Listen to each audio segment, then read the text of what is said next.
see a lot of top lane bans. I'm not expecting it to be taken off the table. I think one that we can definitely highlight is going to be the likes of that LeBlanc. See, mid lane bans already going out. Kassadin also has to be a consideration here.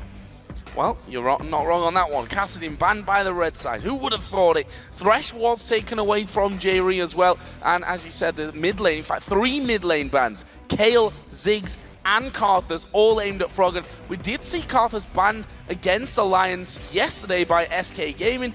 Kind of surprised it a little bit, but if you dug a little bit deeper, it became clear that obviously Alliance had been practicing that in scrims. They also banned out the Varus against him, so that'll be interesting if that comes on the table for Alliance. I think this might be a jungle ban. I think with Elise and Evelynn open, those are options for Alliance to consider. And we did talk about how both of these teams may stray away from those junglers, and we talked about it, how important LeBlanc was for both mid laners. Fizz is still up and available. It's something that Millenium have run multiple times in the past, and it is something Kerp will consider if Alliance don't pick too much CC to lock him down. Yeah, and we see there the first pick actually for Millenium was Lucian. Interestingly enough, if you look at Tabzz, and I think we mentioned this before the game yesterday, that actually when they win, his scores are pretty incredible. In fact, he's not really died all that much in their wins. If I look at his scores, 403, 926, 507, 607, 7110. Tabzz doesn't die when they're doing well, so we'll see what AD carry he comes onto with Lucian gone. For Alliance, their picks were the Renekton for Wickd in the top lane, and Shook's going to get the Elise. So in terms of the picks that we're expecting for Tabzz, I think Caitlyn has to be the obvious choice. Lucian and Caitlyn are the sort of go-to AD carries at this point in time, and it's something that Tabzz has played a lot of as well. His Caitlyn mechanics, if I can use that word, his positioning is very, very good as we've gone later in the split. Earlier on, he was doing a few silly things, and it got him caught out of position. What I'm interested to see is where Alliance goes for their mid laner, because we know Orianna is still up and available, something Froggen's played before. Anivia, he's actually played this split, and with so many mid lane bans, I wonder if one of these players might not go for a Gragas. It is an opportunity. Wow, are we going to see Hecarim coming back in here?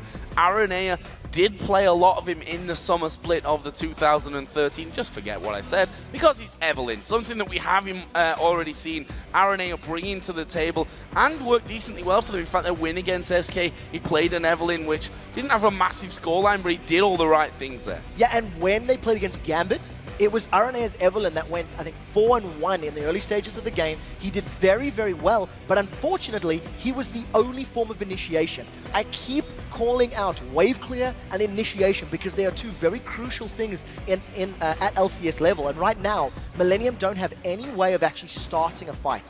I wonder if either Jree or Nyph are going to go for the likes of the Annie or the Leona, because both supports are still up. Well, Annie may just be that choice. Sivir was locked in, so they've got one half of that duo. And will they take then the Annie for Nyph in this one? He's played a whole host of supports himself. Morgana, of course, the one that he pulled out yesterday, which worked so very well for them. But this time around, it's going to be Annie, Sivir. And what will that actually leave here on the table for Millenium to be going for?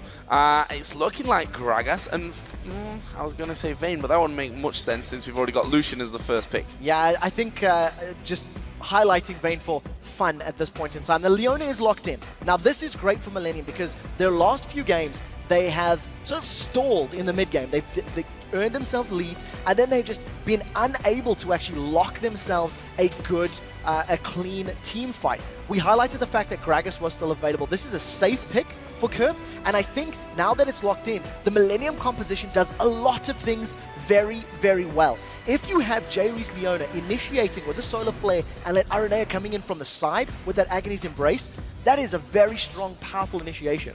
Goes a little bit wrong, hey, Gragas can throw down his barrel to disperse everyone, and Trundle's got his pillar for some good counter engage as well. Actually, the second time only that we're seeing the Leona this season for Millenium, and that came in their week 1 loss, the second game of the season against Gambit. So interesting that he brings that now back to the table with obviously the Thresh already gone out there and Annie already taken away from him.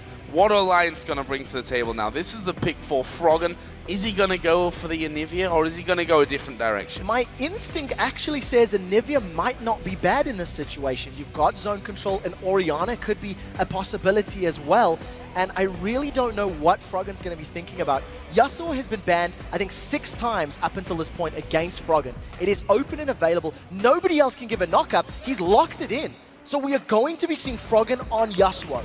Now, this is going to be very difficult for Froggen because he is going to be responsible for his own knockups right now. There's not a lot of other displacement on his team. So if Froggen doesn't get ahead in lane, team fights are going to be incredibly difficult for him to get a very good last breath off. And this is going to be the first time that we actually see this season Froggen on a melee fighter champion, you know, one that's going to dive in there. He plays, you know, your more traditional APs in the mid lane, the Gragas, the Orianna, Kayle, and obviously a Nyph as well that he's brought to the table. So interested how he does with this Yasuo. It's funny because you look at the bans against Alliance, and for the first week, he was banned in pretty much every single game against them. But even when it was open a little bit later on, he didn't bring the Yasuo to the table. And this time, they've not even got any knockups in the team to help him out. So it's quite a weird combination that Alliance have gone for. Because they've got that Yasuo in the mid lane, if you look at the rest of the composition, with Elise, with Renekton and Sivir, they're very mobile. So they may want to be running around a lot to cause those fights, as opposed to a wombo combo with his ultimate.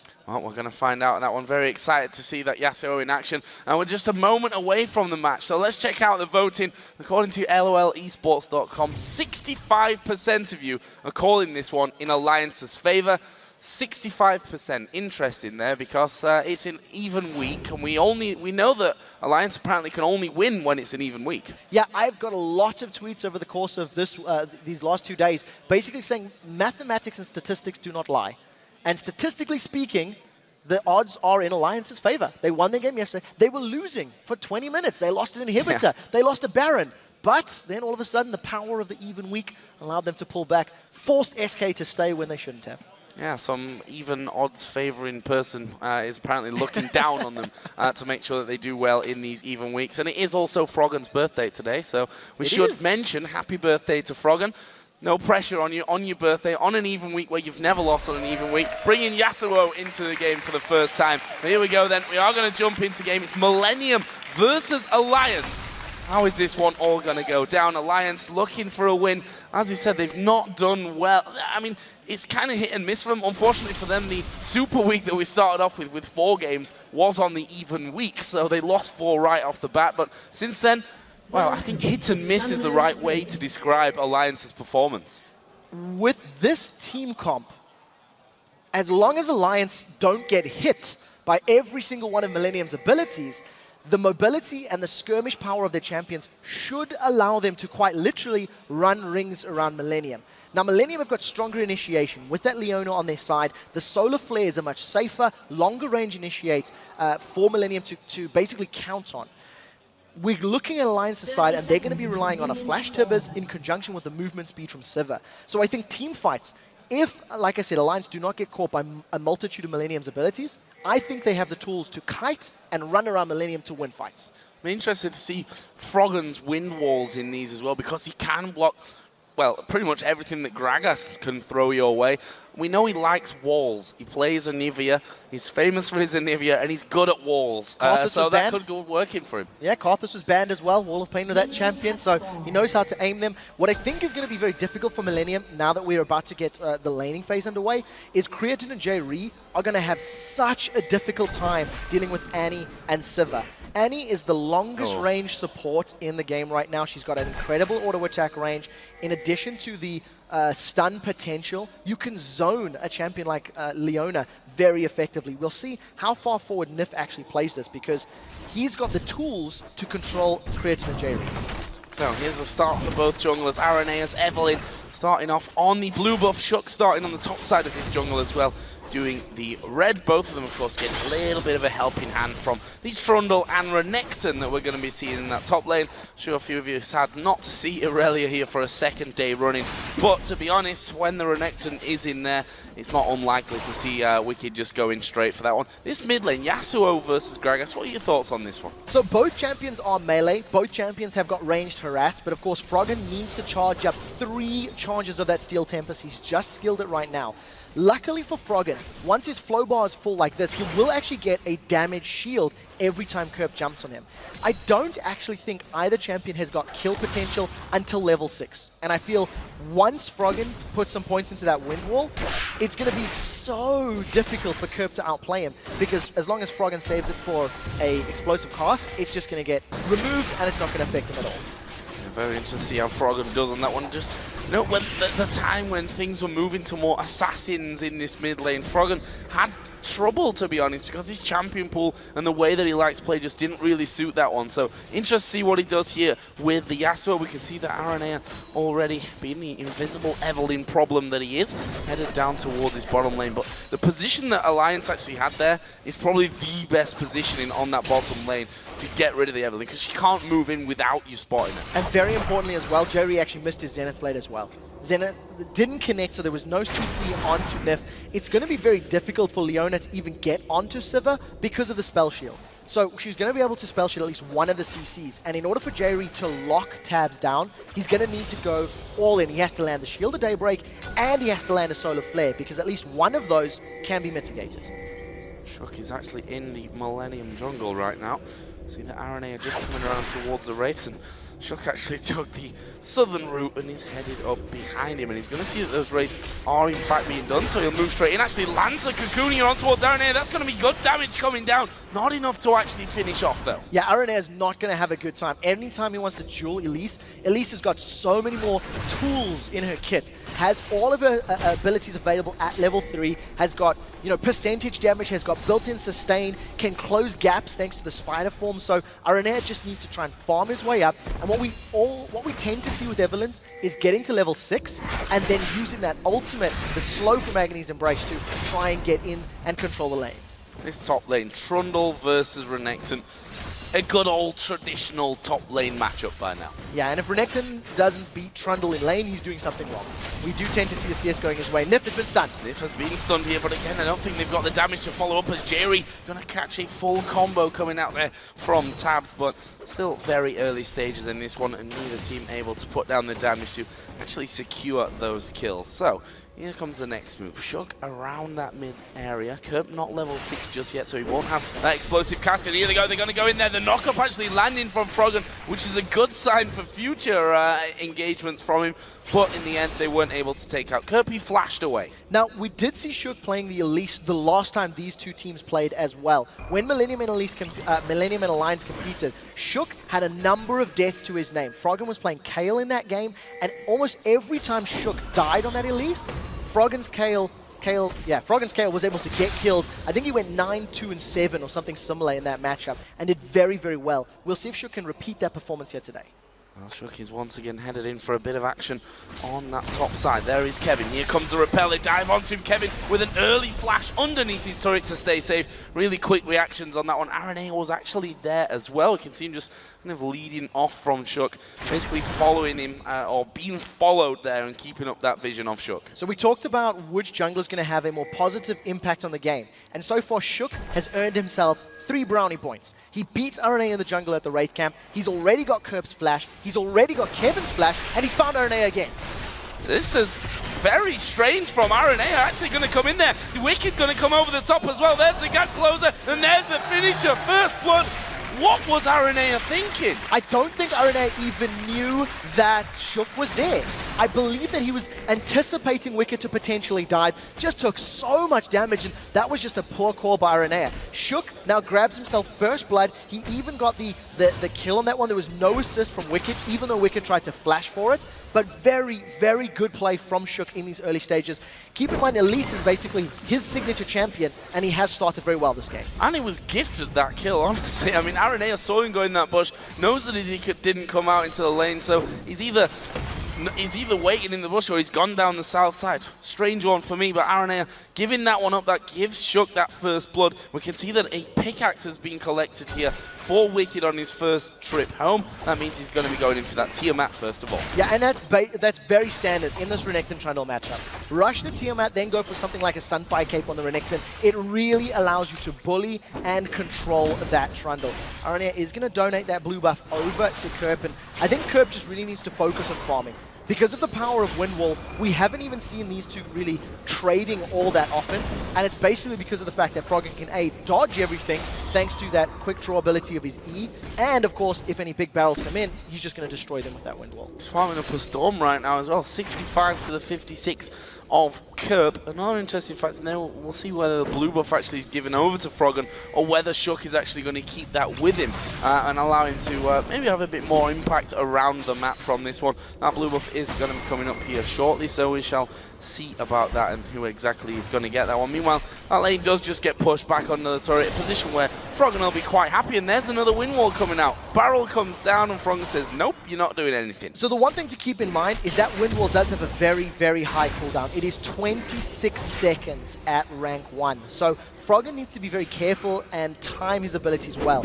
In that time frame, Kerp is going to have another Q available, and if he sees an opportunity, he could catch Froggen out. So we'll see who decides to pull that trigger. As it stands, it is just a full-on farming lane.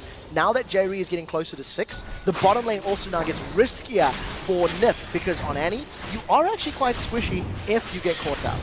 And there's the answer to the earlier question of if Shook's going to take the blue buff or give it to Froggen, and he will be taking that for himself. And you see there's a bit of an opportunity maybe for them down in this bottom lane. Jree and Creaton pushed up past the halfway point. One thing's sure, they don't know where Araneae is, and that's always the problem we're facing an Evelynn. Yeah, and if Araneae shows in the next few seconds, it may signal go in this bottom lane. We do have On the Hunt available for Tabzz. Araneae has showed he's going on Wickd. They're going to go in on towards Wickd. Can they hold him down? There's a good pillar coming out from Kevin, and Wicked's not escaping this one. Araneae picks up that kill. Meanwhile, down in the bottom, they've managed to get everything on towards Jree. Wow, what a solar flare, though. That will stop them pushing in. Brilliant defense from Millenium whilst getting the kill up top. Yeah, very, very well played. Kevin with a perfectly placed pillar prevents Wickd from getting away. Wickd didn't have his flash. Remember from the earlier kill where he tried to grab something onto Araneae. We did see a flash Tabzz is down for Nyph, so he used that to engage. Alliance thinking about Dragon, but this is very risky because the rest of them of Millenium could come to challenge. And I wonder if they're actually going to go for this one. The fact is that there's no solar flare in there, but on the other side, a couple of ultimates were used during that one. Sivir and of course Tabzz being thrown down from the bottom lane of Alliance, and they also have Millenium at least the teleport on Trundle that they can factor into those things. So we should keep an eye on Kevin and whether he will be making a visit down towards this bottom side of the map. As it actually happened, they backed away. No dragon attempt as of yet. And that's a very important thing that you bring up, the fact that Kevin has that teleport. Once Trundle goes for his Blade of the Ruined King and then gets himself towards a Sunfire Cape or similar, he's going to be a very big split pushing threat. Shook has called Kerp and they're going to go in. Oh, that's a lot of damage coming in. We did see the barrel thrown at Froggen to keep him away, and that was a wise move from Kerp. Froggen not quite quick enough there to get his wind wall out in time as we've seen him before, and there was a pink ward cleared out by Millenium. So they know that the possibility of that dragon was there. They now know that they've backed off somewhat from it as well, so Dragon stays alive for a little while. Yeah, 11 minutes on the clock. Both Millenium and Alliance have had good Dragon control games, and they've both had poor Dragon control games. I think that with the fact that Millenium have got such a strong 5v5 with the Leona, with the Gragas, with the Trundle, Alliance need to be in a very, very strong position if they start Dragon off. Because if they get surrounded, if a teleport comes in or Solar Flare locks them up in the pit, that's going to be a lot of dead Alliance members. So Alliance need to be very, very safe in their decision-making in that area. Kevin, obviously, with the help of Araneae in this top lane, are able to secure a kill, and actually gives the Vamp Scepter and a Chain Vest here for Kevin early on. So he's kind of split in where he's initially going with his build. We see that they've started off Dragon, but there is a ward there currently, and they're going to teleport to it. Here comes the rest of Millenium. Who are they going to go for? They're all over the place right now, and Araneae's going to get focused very, very low. He actually did flash into the rest of his team. Kevin's tanking up. Here comes a fat man from the back. Kerp blows up one of them. Can they get any more? Shook is surely going to be chased and finished off, and it will be a double for Gragas and Kerp. Millenium open themselves up the Dragon. The Solar Flare didn't even connect particularly well, but because Alliance have got a stronger team in those situations, Alliance just got split apart, and once Kerp joined the party, he grabbed himself some kills. We talked about the fact that Alliance needed to have kills, or they needed to be in a controlling situation in the pit. They had neither, and they just got melted. Their team is not as strong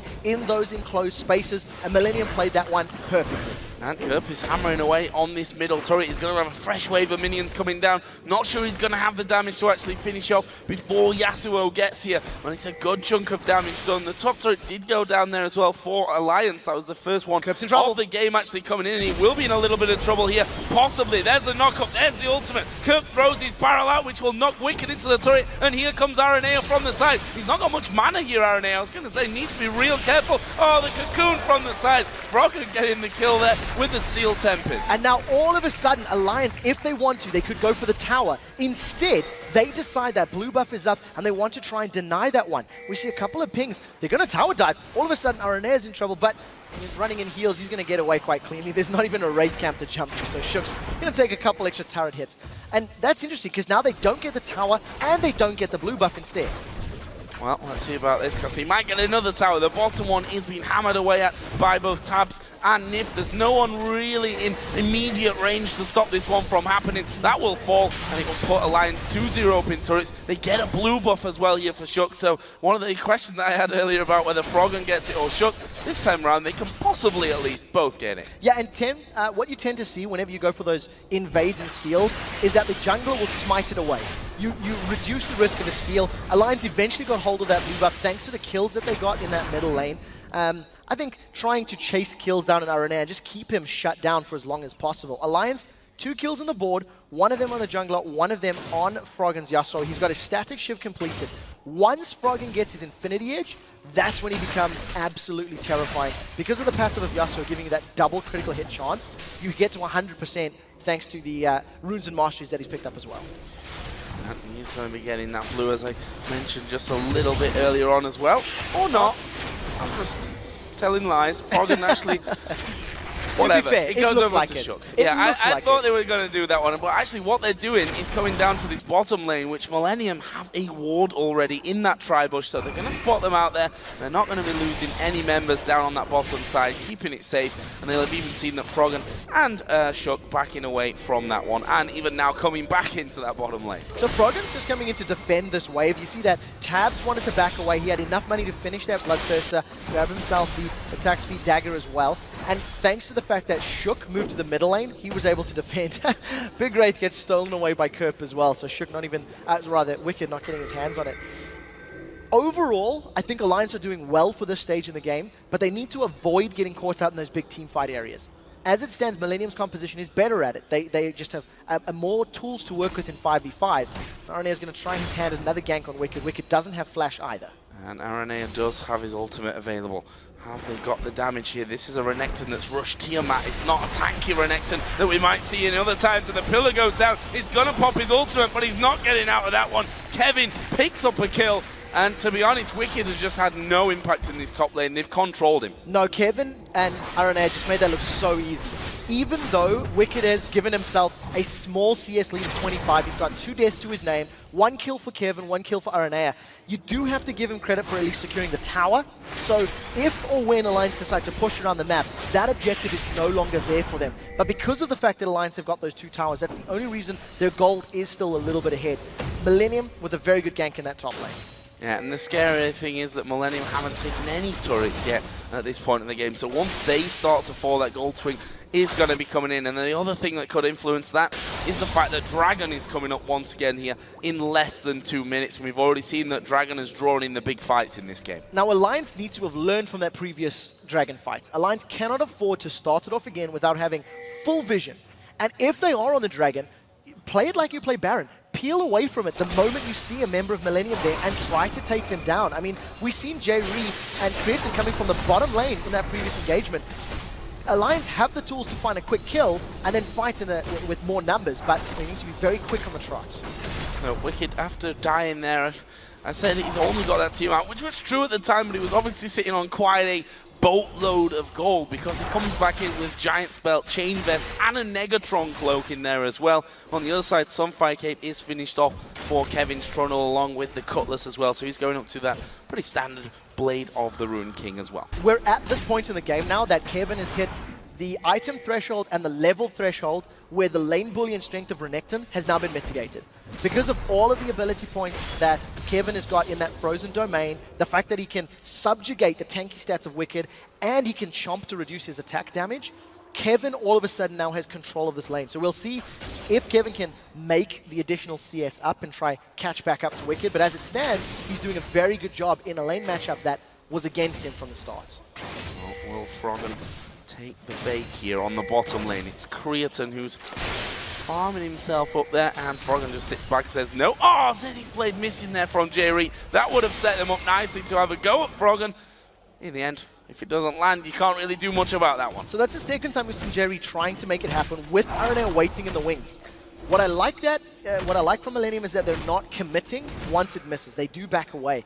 If the kill had happened, because Dragon is up literally right now, it would have allowed Millenium to get in on the Dragon. Teleport is available for Kevin. We'll see if he's deciding to go back. And Wickd is already moving down the lane. But look at the positioning of Millenium. They've got such a good zone control. Too slow. Alliance aren't even challenging. Yep, nowhere near it. There's Wickd too slow to come down from the top lane, and that will be a free Dragon for Millenium. 2 out of 2 now that they do have. And the fact that their duo lane is no longer in that bottom lane, or wasn't even in the middle lane where they'd moved to during the start of that Dragon, which for me is a little bit strange considering they knew the timer on the Dragon. Not planned out maybe as Alliance were looking for. Something we've talked about in the past, that their objective control rotations and general calls have not really been all that strong, and that's a good example of it right there. Perfect example of it. Unfortunately, Alliance responding too late.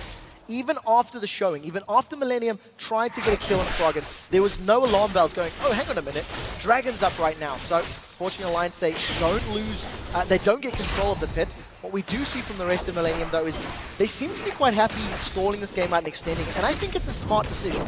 Trundle is going to scale very, very well. Kerp on Gragas is going to do incredible amounts of damage in the late game. Think back to Battle of the Atlantic, where he threw the barrels out against, was it CLG if memory serves correctly, and just melted them. He popped them with a good combo. And Alliance, they are not going to be super strong in a tower siege situation. Alliance want fights in large open spaces where they can kite and dodge Millenium's abilities. Yeah, they're not going to have much to offer under the towers, are they? That's for sure. A little bit of poke here and there, but not really all that much for Alliance. So we'll see about that one as things develop. We're about to hit the 20-minute mark, so let's run down the gold and how it stands. Currently, there's not a big difference whatsoever. It's around about 400 gold separating them. Alliance do have the turret lead, though, on that one, so as soon as those turrets are leveled up, it's going to give Millenium the edge.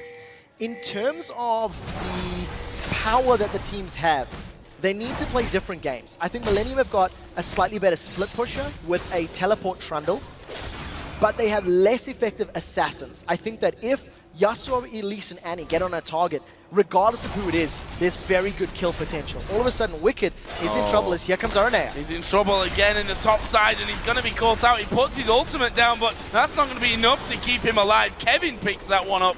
A third time, just completely caught out there. Meanwhile, down at the bottom, we see a lot of pings coming in. Actually, Alliance have been spotted from this one. Jree going to get ulted on by Froggen. Can he actually get away from this one? He's used the Solar Flare. He's Zenny plays out on towards Shook and then flashes over the wall. It's all about the cocoon. Where's the cocoon? The spider link, and the cocoon does land. Froggen picks it up. Shook was able to 1v1 Creaton. All of Creaton's HP is missing because of the damage Shook put down. He's got a Haunting Guise and Sorcerer Shoes already completed. While that was happening, Froggen jumped onto Jree instantly, and Alliance, as we talked about, have got very good assassins. They've got burst damage, and they can shut single targets down. What Alliance need to do now is figure out how to get onto the objectives. Araneae is doing good wave clear in the mid lane, and at the end of the day, Kevin got the tower up top, so losing Jree for flashes from Alliance plus a tower, I think Millenium will be happy with that trade. Yeah, we saw that Araneae pushing out, and just the pure nature of those hate spikes, that Sivir with a short range can't actually stand behind the minions and hit the tower without the hate spike splashing through and doing the damage. That's a bit of a pain actually for Sivir on these turrets, and obviously Nyph with a bigger range doesn't really do all that much damage to them. But Alliance here looking like they're going to be recalling out somewhat. One thing that we should definitely point out now is the mid laners. Rabadon's death cap is done for Gragas, but the Infinity Edge is done for Froggen's Yasuo. Now, the fact that he's got the Infinity Edge is a very big power spike. He's going to have basically guaranteed critical hits right now. It should be at 100% thanks to his runes and those 2 items. He's got no lifesteal, so Froggen is looking to just blow somebody up and then move onto a turret. If you think to yesterday's game, Millenium ran a composition with Elise, Renekton, and Annie. They had 3 of the 5 picks. They had Fizz in the mid lane, another assassin.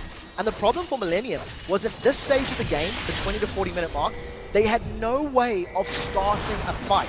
Right now, Alliance is in a very similar position. They're trying to brute force onto the tower, taking some damage, and here comes Kerp from behind. Oh, they're going to go, first of all, on towards Wickd. He's taking a decent amount of damage. Actually, Araneae going to get cocooned. There's a great solar flare. They're focusing down Nyph for the back, and Nyph will fall. Creaton gets that one. Can he take any more? He's definitely got the power to have a good go at it. Wickd, oh, brilliant pillar comes down. Kevin actually getting that one, and there he goes, flashing over the wall on towards Shug, who was on a ward, so they had the vision of him. Where's the spider going to go? Repels up over the top on towards the golems, but can he escape this one? There's minions there, so they're going to get the vision of him. Here comes Kerp from around the side. There's the barrel after the body slam. 3 for 1. 3 for 1. Froggen was trying to move to the mid lane to fight. He has split push to get a tower at the very least. So what Alliance realize is they cannot start a fight in a 5v5 because they're afraid of the power. In addition to that, because they lack initiation, you see Alliance trying to force this middle lane tower. They didn't even get the tower. Millenium come, they have a good flank from the side, and Tabzz was blown just on Araneae. Nobody else was stunned. Creaton has been untouched. He's literally in between 4 members of Alliance and has not taken any damage until this very second. Here comes Kevin from the backside, and he's just going to be able to close the fight out. I think Alliance did not need to force that. Alliance didn't need to. They could have just backed away, let Froggen split push, and tried to take it when it was a little safer. And Araneae actually proudly told me last week after the show, my strategy that seems to have been working out decently for us is to quite simply die, to be the focus of the fights for the enemy team. And you just saw it, you said it yourself looking at that replay, how much they threw in at Araneae, and they were completely focused on him as well. One thing to note here, Thornmail's been picked up by Kevin, so he has got an absolute ton of armor at this point. And again, we saw the downfall of the Sivir. Tiny range trying to hit those turrets leaves her in complete easy solar flare range, or not just solar flare range, but everything really that Millenium have got to start off. Everything range. It's a new phrase. Everything We're going to coin it. That Thornmail is also very important because Renekton, Yasuo, and Sivir do rely a fair amount on their auto attacks. Yasuo is going to be throwing out those Steel Tempests, but in between his Steel Tempests, he's going to be casting a lot of abilities to deal damage, and the Thornmail is going to reduce all of that physical. So very good item pickup. I think Kevin's going to need or want more HP before he becomes super unkillable. But this is something that Alliance is also lacking that we haven't really touched on yet. There is a severe lack of magic damage. There is no bursty mage. Yes, Elise and Annie are going to offer some magic damage, but nowhere near the same scale as a Deathcap Void Staff Gragas, which is what we're in the makings of right now. Yeah, and another thing about that Thornmail, let's not forget that 30% of Froggen's 100% crit strikes that he puts down onto Trundle are going to be returned to him as well, so that's a surefire way for Froggen to almost kill himself in those scenarios. Be interesting to see. Obviously, he's not going to want to touch Kevin when it comes to that. The same goes there for Tabzz. So we'll see once it comes towards these next team fights. Right now, Froggen is pushing down this top lane, trying to push it up once again, but we're going to see Gragas actually coming across the side here, which is going to say, nope, you're not going to go through, just stop that wave. So watching the way the game is being played out now for these last 5 or 6 minutes, if memory serves, when Alliance played against Super Hot Crew, Froggen was on Kayle, and Alliance couldn't win team fights. They weren't strong enough to challenge the Super Hot Crew. They weren't really in a position where they could pick fights. So what Froggen did in that game was try to split push solo. He left the rest of his team to sit in a 4-on-4, 4-on-5 situation and said, I want towers, I want to try control the map. And that's what Froggen seems to be doing. For a long time now, he's been in that bottom or the top lane just farming. He's got a fair number of towers. I mean, he's down towards that inhibitor turret in the top lane, but it's not really offering him a huge amount of control. Araneae's in trouble. Yeah, face check into that one, and he might just have to actually got no flash to burn from this one in the end though. There comes Kevin around the side, the troll pillar coming in, and Shug can't chase on any further. But again, risky times for Araneae, but he has got the Randuins in there now, so he's a little bit tankier than he was before. Only against physical damage. True story. Because all of that damage Shug just put out was magic, and Araneae lost 60% of his HP, but he's got no MR. I mean, he's got armor boots, and he's got, I don't even know what that amp tome is going to become. We'll see what he decides to work towards. But at this stage, at this point in time, Shug can deal damage. Froggen's been caught out. Yeah, you killed yourself, Froggen. That's not good. Araneae comes around the side. Is he going to chase over the top? No, Froggen's got away. away. Creaton's actually coming in from this one, though. He will go over the top of the wall. The repel from Shock brought him back on towards Araneae. He'll pay the price. Oh, he flashed straight in towards the ultimate out of Jree. The Zenith blade caught him in the end. It's a 1-for-1 trade. Both junglers dead. I don't understand the flash, though. I mean, he was definitely going to go down. I don't know if he was just trying to deny the kill credit to Creaton or maybe just reduce an assist, but at the end of the day, he gets taken out, gets dropped in that situation, and now Alliance, they do get a 1-for-1 trade jungler for jungler. Froggen gets away, and we've seen Wickd trying to get towards the turret from the bottom lane, but unfortunately, wave clear from Millenium is just too strong, so it's not going to happen this time.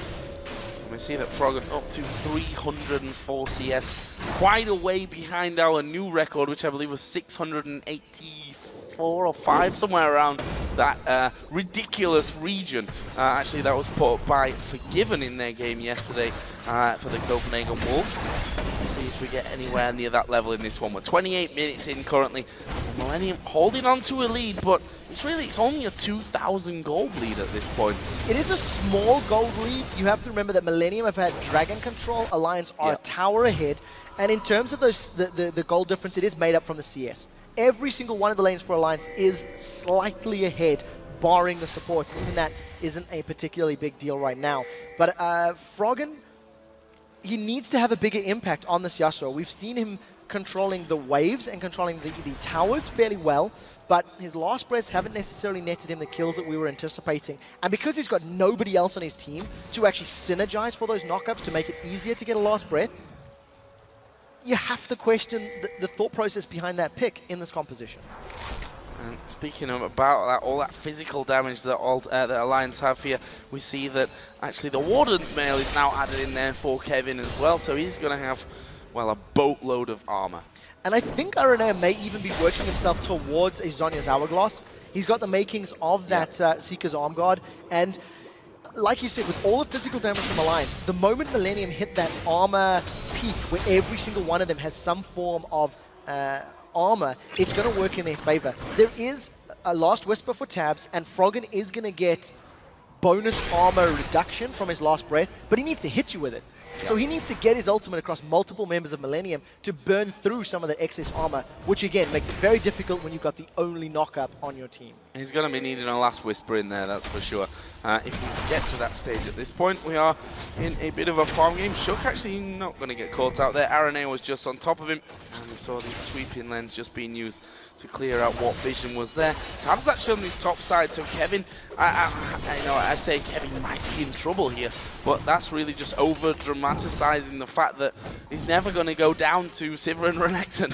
For a conversation point, at 30 minutes into the game, because of the movement speed that Kevin gets from his frozen domain, he still hasn't picked up boots. He's been running across the map barefoot right now, and you still can't catch him or lock him down because of the power that Trundle has. And you know what? Alliance haven't even tried. Here come Millenium, look for Solar Flare. Oh, that was a really good cocoon coming out, but look at this, the Troll's got his pillar down. That means Shook is all trapped up. It's a good repel to get himself out of there, but the barrel won't save him. Nyph is going to be chased down. Araneae is in the middle, underneath the tower. He will kill Nyph. I'm not sure that Alliance can push back. Look at Froggen though on the map. He's pushing down towards the in-him turret, and Tabzz here, he's trying to stop them recalling. They can't keep up with that because of Kerp's barrels. Are we going to see them coming around? Look at Froggen, he's come towards the mid lane. Is he going to wait for someone to come back? They're not going to come actually, they're just going to recall. Tabzz had his spell shield, he didn't even use it against the Gragas barrel. Millenium forced the fight and they make it work. They grabbed themselves 2 kills. Unfortunately, they didn't have the minion wave to work with them, so they couldn't sit and try to push for a tower. In addition, because of the pressure that Froggen was applying on the inhibitor turret, it forced Millenium to respond. They needed to send somebody to deal with him, and that allowed Alliance to, dare I say, get away only losing 2 kills. Yeah, they didn't get anything, but it didn't really do any damage onto that tower though either, so slightly unfortunate. It did stop Millenium from, I guess we could say, sticking around there and pushing anymore, but nothing really more than that here from Froggen. He's just looking for those setup kills once again. Kevin's definitely not his target. We've seen that over and over, that he's not the man for Yasuo to be focusing down, although that Bloodthirst is going to help him out a lot more in that respect now. We've moved to that kind of slow, but further into the point of the game where if you make a mistake, you're going to lose a couple of men, and that, unfortunately, 32 to 40 minutes into the game means a couple of towers and possibly inhibs. What I would like to see Millenium doing, they have 4 sweeping lenses, so I think they have 2 options available to them. Get control of vision in and around Baron and the red buff side of Alliance, and then try to force Alliance to respond to a Baron play. Once Alliance move in, then you can throw down the Solar Flare, use the Explosive Cask, and try grab some kills. Alternatively, what it looks like they're doing now, they can siege up. Yep. I think these are the 2 tools that Millenium has that Alliance have very little answer to. Look at the Gragas barrel, completely zoning Alliance away. Unless Alliance throw themselves in, which they can't because Froggen's not with them, it means Millenium can basically grab themselves an inhibitor on fight. Oh, Nyph getting caught out and absolutely destroyed there by the culling coming down, and Kerp going to take a lot of damage here. Throws his barrel out towards Tabzz. Look at Wickd. He was supposed to be the tank, but now he's dead. Shook falls to low HP. Tabzz is low as well. There's a repel, but he can't go anywhere. They did pick up the 1 kill on towards Araneae. Are they going to get any more? Froggen has taken down the inhib turret there. Here's Trundle coming back for it, and he's going to have a go at Froggen here. And honestly, he's winning this one out. He's doing so much damage. There's the ultimate. It's not going to do diddly squat. Kevin goes low. Froggen's low. Pillar comes down. Kevin gets the kill. Life steals back off the minions. There is Tabzz going down as well in the base. Millenium have just got an ace out of nowhere. They've grabbed themselves an inhibitor as well, and you have to think that Froggen did well in that fight. If he had a last whisper, he would probably have won, but he doesn't have one in his inventory. We did see the armor penetration working in his favor, and that massive shield from his passive at level 18, which he is. It's 690 damage that it blocked. Worked out in his favor. Unfortunately, not going to be enough to allow him to actually pick up the kill. Now that Millenium have got super minions streaming into the base, well, they will be in a moment, they've started off the Baron. We said they had 2 tools available, Siege or Baron. They've done both. Oh, and they've spotted Nyph there at the back with that ward that's gone over. They're going to clear out one. Not for long, another one comes straight back in. Nyph basically going to be the chance. Throws Tabzz in there. Will the tick get it? No, it won't. Millenium pick up Baron. That would have been fantastic if it happened, but Millenium, they've got all the tools available to them. They've had every single dragon. They've caught the first Baron of the game. They're even on towers now with Alliance. And thanks to this whole procession, you can see so much gold on the side of Millenium. They're going to start upgrading their items. Infinity Edge, Triforce, Bloodthirster, Last Whisper on Creaton's Lucian. And if you think how strong Creaton is on Lucian, when Millenium destroyed Super Hot Crew, he also went unkilled. It's definitely a great champion, and we've seen the feature on Creaton, how he says he feels the pressure to perform. He's definitely performing this game. And we see that Kevin actually has decided it's time for a little bit of magic resist in there. He's got his Merc Threads. Yeah, that's all he needs, it's all the MR that you need. You look at the rest of his items, I mean, that's basically a full build on Trundle. He needs to be a little careful because Froggen now does have that last whisper. Final breath is up, but there's no barrier. There goes Froggen. Yeah, does he care? No, he doesn't. Cullen's going to come to support him, and Kevin does all the damage in the world. That's, wow, Creaton going so low. Good knockup coming in. Meanwhile, they are going to catch out Kerp. Can they follow through? The troll flashes over. Jree going to flash in there as well. Wickid's a dead man. Creaton actually picking that one up to go 6-0-4, and now Araneae comes around the side. He doesn't have that Sonya's just yet. Actually had his Randuins, which he didn't use to slow them all down. Millenium are going to be happy with that. A 2-for-1 scenario anyway. What are they going to do next, though, here? They've got that Baron buff on. They're going to have the region. I think that Alliance has to give up this turret. Yeah, there's very little that Alliance can do. There is, however, a Flash Tabzz available as well as on the hunt. So Alliance thinking about defending. They've caught him up, but Tabzz has jumped on. Yeah, but what's that Flash Tabzz going to do for them? It ends up costing them 1 life. Now Nyph surely going to be chased down. A bite from Kevin. There's actually a good cocoon coming on towards Jree. The stun from Nyph as well. They're still chasing. Tabzz is pushing up the backside of them as well. There is the finisher. It's the culling for Creaton. There are 4 men down. Millenium can win the game. That's the game. Super minions are onto the Nexus turrets, and with Creaton untouched, he's going to be able to melt these towers. Shook cannot do anything about this one. Froggen actually coming back in. Who's he going for? No one really. He's dead again. There is the fall of Shook, and the Nexus, so it's 2 starts to go down. Wickd will respawn in. That won't be enough for them though. And Millenium are going to take down Alliance. Brilliant performance, a much needed win for them as well.